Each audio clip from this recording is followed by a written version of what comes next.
Good morning, good afternoon, and good evening, wherever you are. This is Clouds on Mars Products. My name is Marcin Kubica. I'm head of product at Clouds on Mars, and today I'm joined by Wojtek Pastyrczyk, our ESG expert at Clouds on Mars. Hello, Wojtek. Good to have you here today.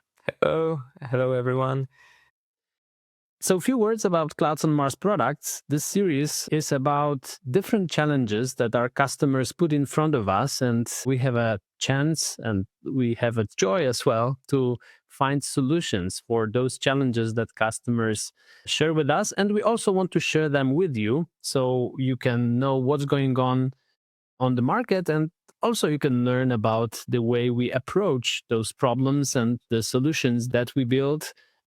We hope that you will enjoy today's episode. So to start with, Wojtek, I have a question. Since we work with several companies on the ESG reporting, but we also observe the certain political or geopolitical changes in the world. So my big opening question is sustainability reporting dead? Or is verifying whether companies are sustainable from the ESG perspective, is it still a valid topic nowadays? What's your opinion? Yeah, that's really interesting question. So in my opinion, sustainability hasn't disappeared. It has matured. What we are now witnessing is a shift away from discussion focused on branding, positioning, and broad commitments towards conversation centered on measurable, verifiable, and auditable data. And nowhere is this more evident than in the area that is actually my area, emission management. So it's true that we are seeing regulatory changes in several markets. Some requirements have been delayed, simplified, or even reconsidered. At the same time, the term ESG or the term sustainability itself has become less fashionable in certain political and business circles. However, in my opinion, it's largely a change in terminology and not in business reality. Clear. Thank you very much. So, Wojtek, you and I participated in an event in which we discussed various challenges and the solutions that we can bring to our customers. And one of the customer was interested in the ESG reporting. That was a company that manufactures plastic packaging. So for companies like this, what do they look for in terms of sustainability reporting? What is your view on the market in June 2026 when we record this episode? So first of all, what they see are regulations, but organizations still need transparency across their supply chains. So they still need to manage risk, satisfy customer expectations, and provide reliable information to investors and stakeholders. So there are many business drivers to actually go with sustainability data and be compliant with regulations. So as a result, demand for trustworthy environmental data hasn't disappeared. So if anything changed, has become more important than ever. So Wojtek, when it comes to our services, the range of our services is pretty large. We work with global companies building whole data platform for the sustainability reporting. We also work with smaller customers. They look for solutions like, for example, a Microsoft Sustainability Manager. It's also an option that companies may choose. We also advise them in terms of different solutions that are available on the market, but there is a need for something else, for something something that can add to the portfolio of options that are available on the market. Can you describe this need that you see?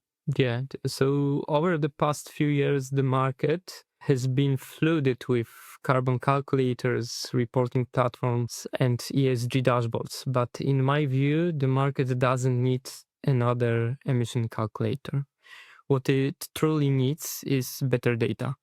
So calculating emissions is no longer the difficult part. The real challenge is ensuring that the underlying data is complete, consistent, and also audit ready.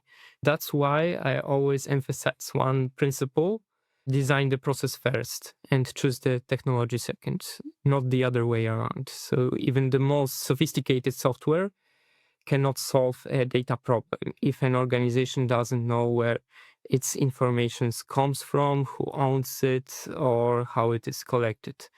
And also across, some organization, I see that there are some obstacles when it comes to tools that they choose. They are too complex. They are not user friendly. There are too many configuration options. And also companies, organizations don't have a broad ESG teams. And what they are expected is something very simple. They also want to have some kind of services, implementation, and also an automation. And our approach is that we want to leave the company with awareness, with knowledge about the tool, and also with configuration that allows them to calculate their emission by themselves. And this is what we've already made with VEGA, our tool. And maybe I will also resolve this abbreviation. VEGA means verified emissions and GAG analyzer. Excellent. So VEGA is a lightweight solution that gives a lot out of the box, but is also flexible in terms of adjusting to the needs and specific data estate that is present in a given company, because some companies have quite a lot of data in their systems, so we can connect to those systems. But also there are companies that do not have this data in their systems and they need to enter this data manually. So we are ready for both options, and also VEGA can be expanded because it uses Microsoft technology. So Microsoft has a huge number of options in terms of integration with other systems and also with the whole Office 365 ecosystem. So Wojtek, maybe instead of all this talking, let's go to our laptops and let us show VEGA so our audience can understand what we are talking about.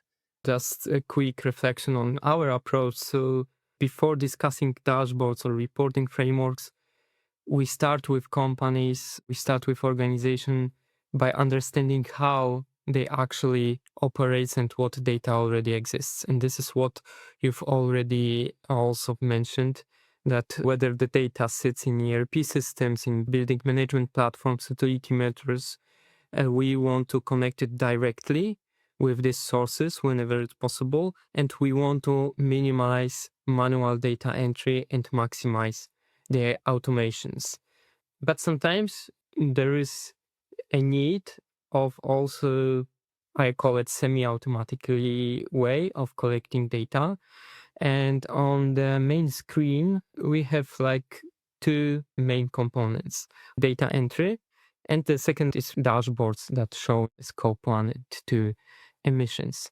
So let me now go into GG emissions data entry system. On the left-hand side, there is a summary section along with a data completeness indicator. And right now, just simply, I will put the data for scope 1, stationary combustion. Stationary combustion is, for example, a heating from natural gas that you directly burn within heating systems in your organization. It is a necessary thing to report and to calculate emissions, and we can add entry. And of course, the important thing is also to put the evidence, and it could be, for example, an invoice from a natural gas consumption. And what you see on the left side, it is a data completeness. And for example, in June 2026, we have only 66% of data that we should have for Krakow factory. It is quite a nice feature, for example, for auditors and also for others to see if we have a complete data. We can see here in current entries that consumption start date and consumption end date, it is not covered within full month. Okay, so from the 1st June until 20th of June, it's about 66% of the entire month. That's Yeah. how we should read this 66%. Okay. Yeah, exactly. And of course, it is for others emission sources as well. So, Wojtek, thank you very much for showing this one example.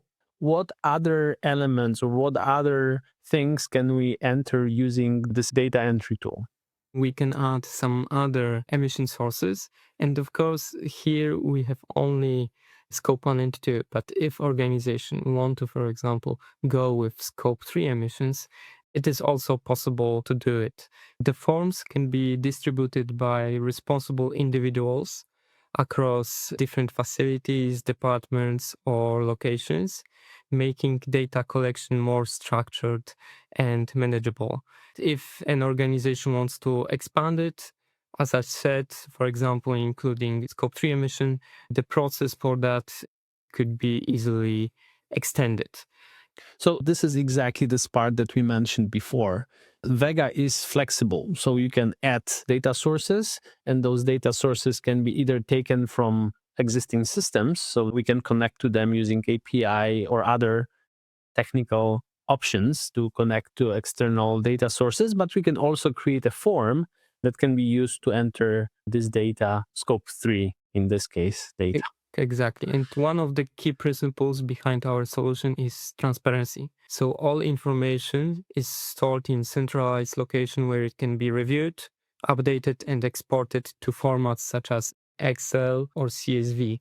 And of course, we can also view all the data through Microsoft account integration. We can see who entered the data, when it was submitted, and what changes were made over time. Excellent. So that is important, especially if you treat sustainability reporting seriously. Sometimes your regulator is making sure that you treat sustainability reporting seriously. And I'm talking about the audit trail. We need to create a data platform that is audit ready. So we have all the details, all the metadata related with the data that is actually important from reporting, and this metadata is important from the audit perspective. So this is great that VEGA is securing this element as well. Yeah, and this may seem like a basic capability, but it's often missing from spreadsheet-based processes where version control and accountability quickly becomes a challenge. And this is why Excel cannot be used as database, because it is missing these capabilities that make VEGA audit ready. So of course you can use Excel to store your data, and data and analytics world, we know that many companies use Excel as data storage tool. But if you want to have reporting ready for audit, you need to have something else. Of course, we also provide advanced analytics through Power BI. So when sufficient data is available, organization can analyze emissions across different dimensions. So Wojtek, speaking about this dashboard, I see that there are 4 pages. You have also buttons in the upper right corner. What are those 4 sections in the report before we dig deeper into details of each section? Yeah. So first of all, we have like overview, simple overview of emissions for scope 1, scope 2, and of course, if company needs scope 3, it could be also reflected. Then we have a distinction into particular scopes. Scope 1, it is a direct emissions. So everything collected with stationary or mobile combustion are reflecting there. And of course, it could also differ dimensions, including time periods, including locations, including even specific greenhouse gas emissions. Of course, if we will have more data, then we can also prepare more distinguished dashboards. And of course, we can also go to scope 2. And here, the same situation, we can have a distinction into emissions by provider. Scope 2 is all about electricity and heating emissions. So this calculation method is quite relevant in that case. And the quite important thing from the audit perspective is details, because here we have all the entries and we can export these entries. We have an audit trail for all rows and also a historization. So whenever there was a change within the data entry, a change with, for example, emission factor, it could be also reflected in a table view. All calculations, of course, follow the GEG protocol methodology. If company has, for example, a different emission factors that they want to adjust, they want to use, it is possible to reflect on this dashboard and reflect in the calculations models. I have a question, Wojtek. So the one scenario that comes to my mind, and it is perhaps the very common scenario, there's a company, let's say it's a production plant, and they receive an invoice for their electricity, or they receive an invoice for natural gas that they burn in the central heater. And the invoice comes as a PDF, or it comes maybe even as a paper document. We, of course, provide a solution of the form processing so we can use AI to read those invoices. Can we integrate this kind of data with VEGA? Yeah, for sure. I have also prepared more complex architecture. It is possible that we could connect different data sources within our VEGA engine. We can connect it not only with other programs for invoice processing, but also with some ERP systems or building management systems. Our approach is always to automate the data collections and to minimize the human aspects, because when human actually appear within the process, errors and mistakes appear. Clear. So one more question, Wojtek. And again, the same case, there is an invoice coming to the production plant. And normally, when you look at the invoice, you have, of course, the monetary aspect. So the amount of money that company needs to pay to a provider. Of course, this amount of money is calculated based on the consumption. So, for example, there are cubic meters of natural gas. But in VEGA, you show CO2 emission. So who is doing this calculation? Does customer has to provide the information how this cubic meters or energy equivalent is translated to CO2 emission, or maybe it is done in some other way? All the calculations are made within the VEGA. We always, as a company, me as an expert, build calculation models. So actually everything that goes and is entered with the format of, for example, natural gas consumptions is then within a specific calculation model that is already built in VEGA, transferred into CO2 emissions. And of course, if company has a different process, for example, they have some fugitive emissions or some production emissions, then we as Clouds on Mars want to go deep into it and propose a model and also implement it in the engine core of VEGA. So client is not left alone within the difficult emission processes. We are always there as a consultant business support to ensure the alignment with GEG protocol. Excellent. Thank you very much, Wojtek, for showing VEGA. So looking forward, how do you see the future of sustainability reporting? Yes, so I think that organizations are becoming less interested in flashy dashboards and more interested in reliable data, streamlined processes, and measurable business values. So every company operates differently and faces unique challenges.